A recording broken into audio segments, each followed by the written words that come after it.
Il existe plusieurs manières d'écrire le mot « c'est ». Aujourd'hui, nous allons nous concentrer sur le « c'est », C-E-S, et le « c'est », S-E-S. Ces deux noms ont tous les deux la même nature. Ils sont des déterminants. Rappelle-toi qu'un déterminant est toujours placé pour accompagner, vas-y, réfléchis, pour accompagner un nom commun.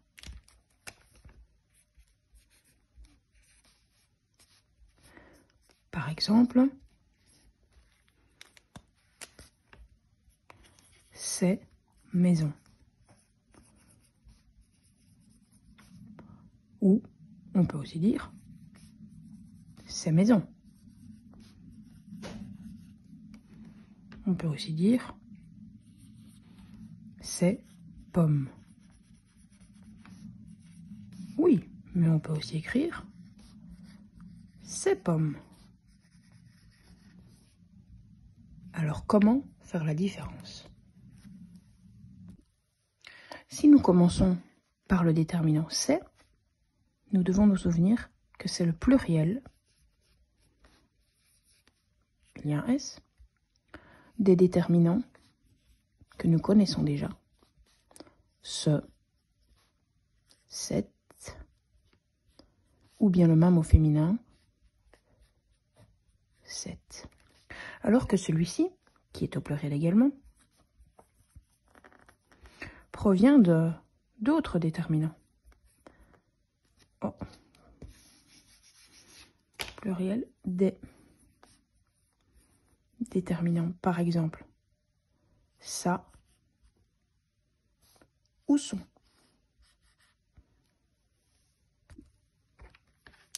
C'est est un déterminant démonstratif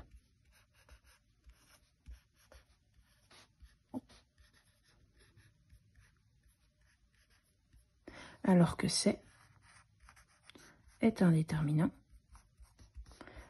possessif. Regarde bien.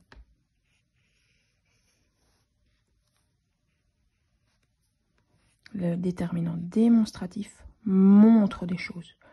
Le déterminant possessif indique la possession. Il indique à qui appartiennent les choses. Heureusement, pour faire la différence entre les deux, il existe un truc. En fait, il existe deux trucs. Par exemple, dans cette phrase, je te demande de choisir entre c'est SES ou c'est CES. Si tu peux dire « il aime son chien » au singulier, alors tu peux mettre le c'est avec SES. Le deuxième truc, c'est que tu dois te demander de quel chien on parle. Il aime ses chiens, il aime les siens. Ses chiens à lui. Alors, on cherche à indiquer la possession. Il parle de ses propres chiens. On met SES. Mais attention, dans cette phrase, on peut aussi utiliser celui-là. Il aime ses chiens, je le mets au pluriel au singulier, et je dis il aime ce chien. Je parle du chien que je vois là-bas. Il aime ce chien-là. Dans ce cas-là, ce n'est pas le sien. C'est peut-être celui de son voisin. Il aime ce chien. Il aime ces chiens-là, ceux qui sont là-bas. J'essaye de me montrer. Maintenant, réfléchissons ensemble. Nous devons chaque fois choisir entre c'est et c'est. Il est amoureux, ses yeux brillent. Est-ce qu'on parle de ses yeux à lui ou est-ce qu'on parle des yeux de quelqu'un d'autre? Réfléchis. Effectivement, il est amoureux, ses propres yeux à lui brillent. S'il est amoureux, les yeux de quelqu'un d'autre ne peuvent pas briller. Ma sœur tend ses bras.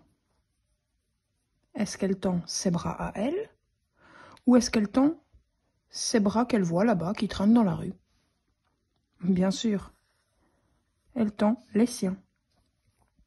J'ai acheté ces fruits au marché. Est-ce qu'on parle des fruits qu'on est en train de montrer? J'ai acheté ces fruits. Ou est-ce qu'on parle des fruits de quelqu'un d'autre? Oui, c'est ça. On parle de ces fruits-là. J'ai acheté ces fruits-là. On peut dans sa tête rajouter un « là » ici.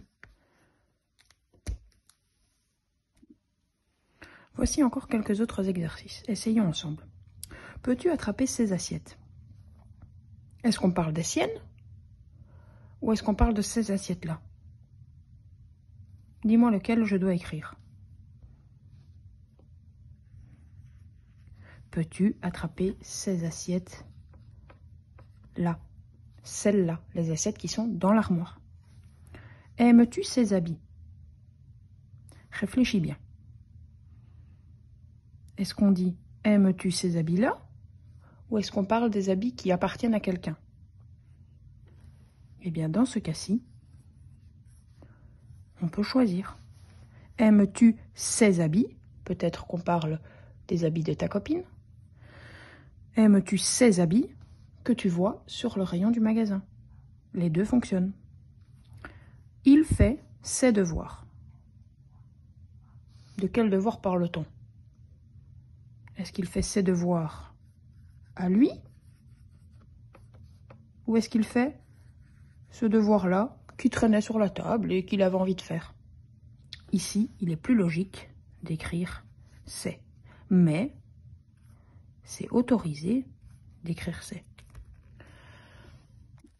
Pour finir, rappelle-toi toujours qu'avec « c'est » et « c'est », il y a souvent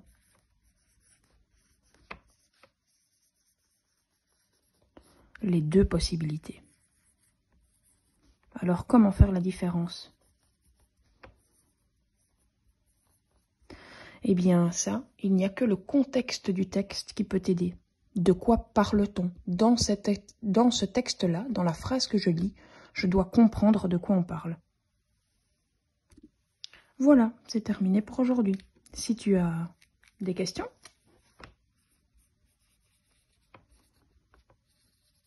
ou des remarques, n'hésite surtout pas à me les envoyer. À bientôt!